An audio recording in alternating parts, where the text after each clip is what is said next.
I'll step in the box, I'll draw my cross on the plate, and then whenever I get in my stance, I'll make sure to get down to my legs, not too far down in my stance, and not too high. I need to use some legs in my stance. So when I get down in my stance, as I'm waiting for the pitch, I'm not a big leg kick, so I make sure to load early if there's fast pitching, because if there's fast pitching, then I'm gonna have to get my foot down, or I'm gonna be late and miss a ball. So I'll get my little leg kick in, and right when I get my leg kick down, I'll make sure to power this foot like I'm powering all my power into the ground. And then I make sure, what I've been working on is to get my foot all the way pivoted around, facing the pitcher, because if I'm like, what I've been doing is I've been like this, and if I'm like this and all my power's not generating through to get the ball where I want it to go. So as I go up, I want to try to get into my back leg as much as I can to generate as much power going down the mound.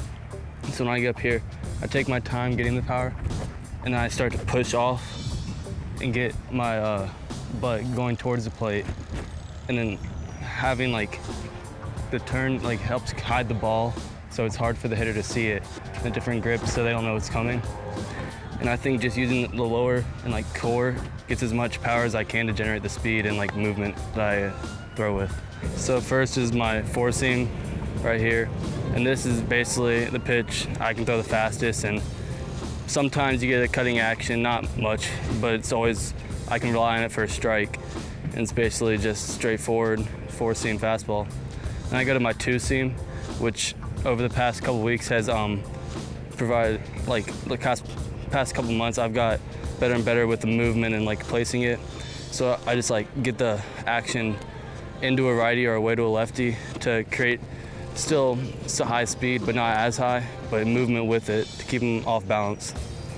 Then I have the circle change, which I've been working on a lot, and it's been creating the downward and arm side run into righties and away to lefties. It's a good put out pitch because same arm action looks like a fastball. They can barely tell slower speed, so it keeps them off balance and usually way out in front. And then lastly, the slider. I just hold it a little offset from a regular four seam. As I throw it, I try to get this middle finger right here to go and like cut it, so you get the late action breaking away from a righty and into a lefty.